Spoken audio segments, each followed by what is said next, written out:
It was a dream that I saw. It was a dream that I saw.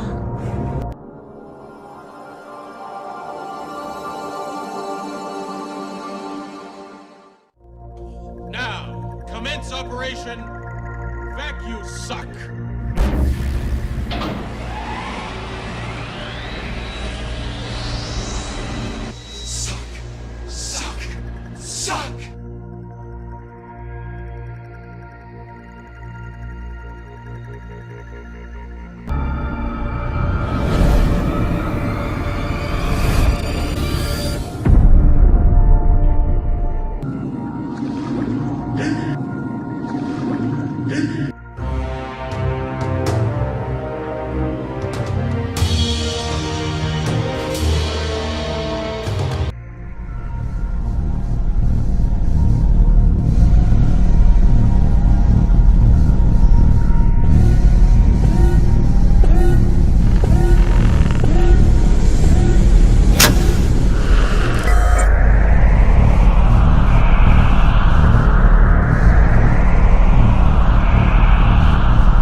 Hello and welcome. In part 4 of this series, we will examine the question, is space a vacuum or is it in fact water? As the great late Nikola Tesla stated, there is no energy in matter other than that received from the environment. We'll get back to that later on. The Space Power Facility at NASA's Plumbrook Station, Sandusky, Ohio, is the world's largest and most powerful space environment facility. Located on a 6,400-acre property, construction costs, upkeep, and maintenance are astronomical.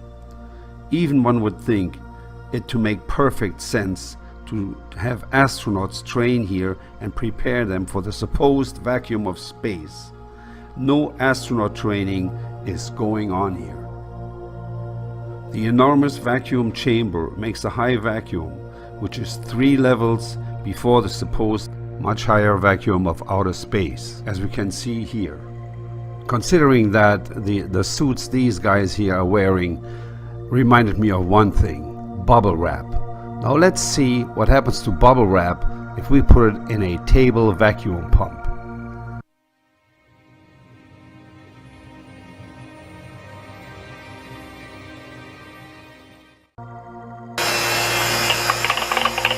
Oh my God, look at it! Woo! Oh my God, look at it! And for anybody who has any doubts how powerful a vacuum can be and what it can do to a puny tin can of a spaceship, a wimpy space suit, or a small leak even in outer space, check this out. We're loading 42-inch 480 wall steel pipe, 3 to a truck. Pipe are about 40 feet in length. Artificial gravity failure. Shit. We're loading them with an vacuum attachment on a 450 John Deere hoe. Pipe weigh about, I think I said the pipe weigh about 9,000 pounds a piece. This vacuum attachment will pick, this one I think will pick 30,000 pounds. That's 15 tons just on a vacuum. The ridiculous spacesuits, which the Hollywood and NASA Freemasons like for us to accept as real, would suffer the same fate in the vacuum of space as bubble wrap in a tabletop vacuum chamber, being popped and depleted of oxygen instantly.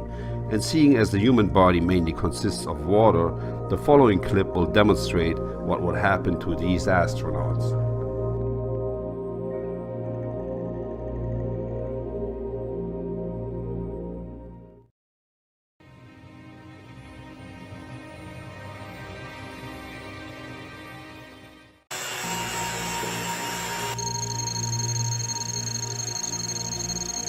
can see a little bit of bubbles start going.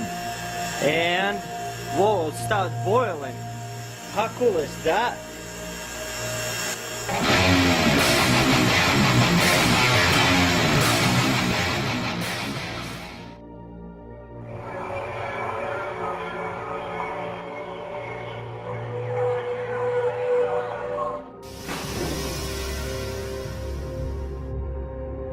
But the ultimate and most dangerous test was a huge, specially constructed vacuum chamber.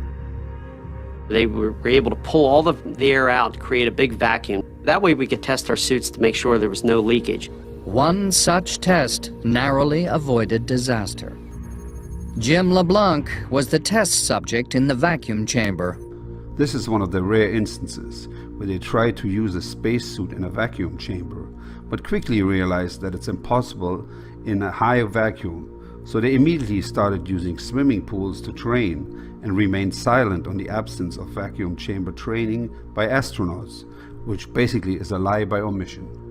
As I stumbled backwards, I could feel the saliva on my tongue starting to bubble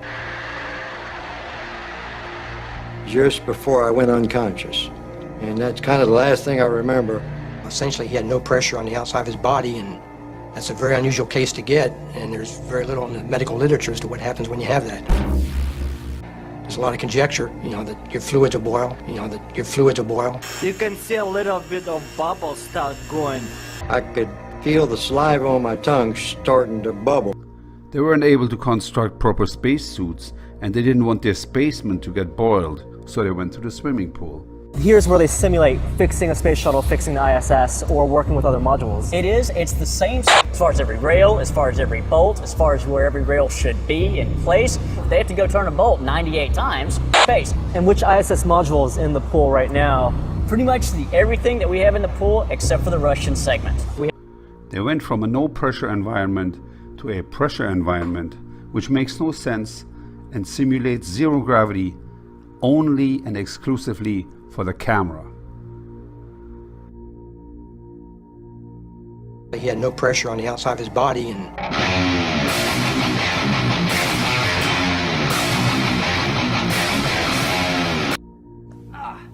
I'm astonished by how difficult it is to actually move around. The idea, like from the movie Gravity, that you could like reach out and grab something with one of these gloves? No way. Not gonna happen. They have to go turn a bolt 98 times. That you could like reach out and grab something with one of these gloves? No way. Not gonna happen. But what if there was some covert agenda that prepares these so-called astronauts for an anticipated advance into a liquid expand? I'm recalibrating sensors. The entire region is filled with some kind of organic fluid. This isn't space. It's matter. What was it Tesla had said? There is no energy in matter other than that received from the environment. If this holds true, how could billions of galaxies consisting of billions of stars receive all their energy from the nothingness of a complete vacuum of space? There's only one environment that actually provides not only energy, but apparently carries and transmits life itself, and that is water. It is also the only substance that exists in all three aggregate forms: solid, liquid, and gas. As it records information, water acquires new properties, yet its chemical composition remains unchanged.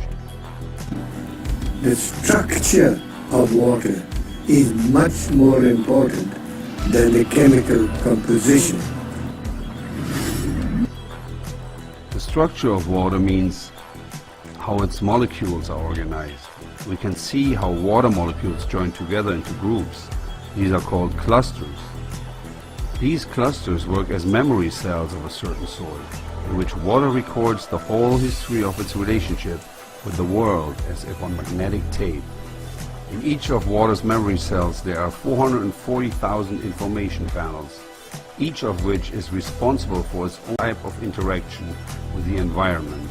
If you consider a cluster as a group of specific molecules, then it can survive only a short amount of time. But if you consider it as a structure whereby molecules can leave and other molecules come in, the cluster can last effectively for a very long time. The stability of the cluster structures confirm the hypothesis that water is capable of recording and storing information. It may be the single most malleable computer, which can, it's like a computer memory. It's the memory of information. Looking at the immense amount of water present on Earth, we can easily conclude that the memory information contained in these waters is so vast that it reaches back to the time it first appeared. You must know how it is arranged. It is like the alphabet. If I give you the alphabet, you don't know a word, you don't know a letter, you don't know a sentence. So the molecular structure is the alphabet of water. And you must make a sentence out of water. This so-called alphabet is the key to the information that water contains. All the knowledge of this world is right there. To decipher this molecular alphabet would unlock all secrets of nature. It is the key to a world led by beneficial spirituality, permanent physical health, and endless free energy.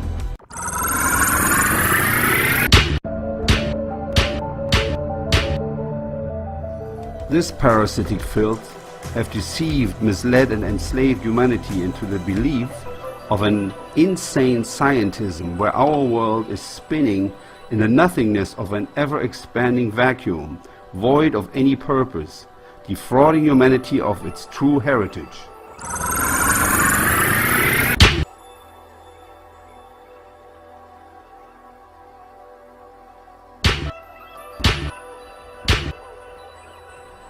The ongoing deception reaches from educational indoctrination to news media, and a former astronaut says aliens exist. And most importantly, entertainment.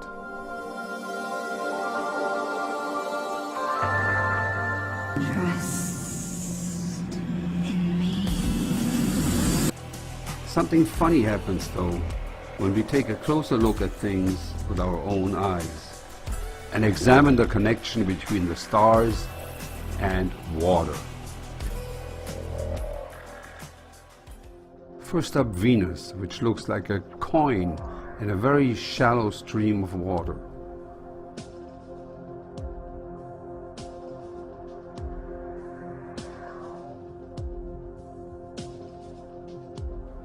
But what really caught my eye was Sirius.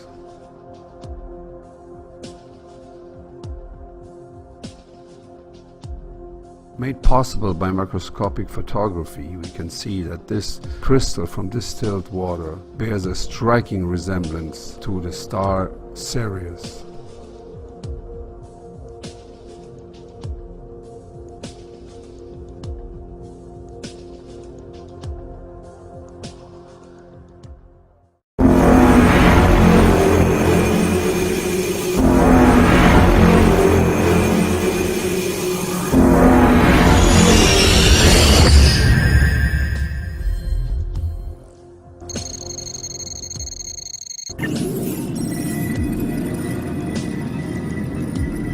What is this?